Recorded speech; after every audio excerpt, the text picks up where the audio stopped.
নারায়ণগঞ্জে জমজমাট শত বছরের পুরনো হাঁসের হাট। কম দামে পছন্দের হাঁস মেলায় ক্রেতাদের মাঝে চাহিদা বেড়েই চলেছে। সাপ্তাহিক এই হাটে দিনে বিক্রি হয় প্রায় অর্ধ কোটি টাকার হাঁস। নারায়ণগঞ্জ প্রতিনিধির তথ্য ছবিতে মাসুম আলিসার report. Walton air conditioner exchange অফারে স্প্লিট এসিতে 23,000 টাকা পর্যন্ত নিশ্চিত ছাড়।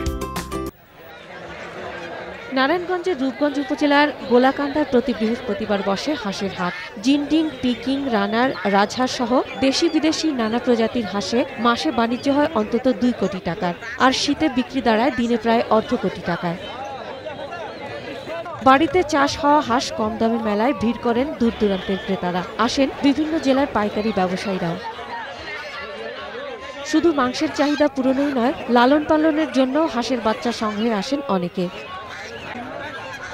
কয়েক হাজার করে হাঁস নিয়ে আসেন চাষি খামারিরা। সন্ধ্যার মধ্যে বিক্রি হয়ে যায় সেগুলো। এই বাজারে আপনার নাগিনী পাওয়া যায়, দেশি হাঁস পাওয়া যায়, খাকি ক্যাম্বেল পাওয়া যায়, ইন্দোনেশিয়া হাঁস পাওয়া যায়, সব ধরনের হাঁসই পাওয়া যায়। আমি রাজহাঁস, চীনা হাঁস, দেশি হাঁস বেচি। 3টে হাঁস 1500 বেচি। আমি 25 বছর ধরে এই হাটটা করি। আমি 3 বছর ধরে এই হাঁস মুরগি বেচে আমার সংসার চালাইতাছি আমি। বছর জুড়ে সস্তায় হাঁস মেলে এ হাটে। গ্রামীণ পরিবেশে পালিত হয়, স্বাদেও অনন্য। পাতি হাঁস কেনার জন্য আসছি, ছোট হাঁস, দেশি হাঁস যেগুলো সেগুলো। প্রতি বৃহস্পতিবার 50 লাখ টাকার হাঁস বিক্রি করে গ্রামীণ অর্থনীতিতেও অবদান রাখছে হাটটি। 1986 সাল থেকে আমরা হাটের সাথে জড়িত, এখন পর্যন্ত আমরাই চালাচ্ছি। হাঁস পালনে খামারিদের কম সুদে ঋণ সহ প্রযুক্তিগত সহায়তা দিচ্ছে প্রাণী সম্পদ বিভাগ। মহিলা খামারিদেরকে আমরা তাদের উন্নয়নের জন্য এবং এই হাঁস পালন ব্যবস্থাপনা এবং উৎপাদন এবং বিজনেস প্ল্যান প্রিপারেশন এগুলোর উপরে আমরা বর্তমানে ট্রেনিং দিচ্ছি। আরেকটা বিষয় আমরা যেটা বলে থাকি, এখানে আমাদের একটা ডাক ফার্ম আছে।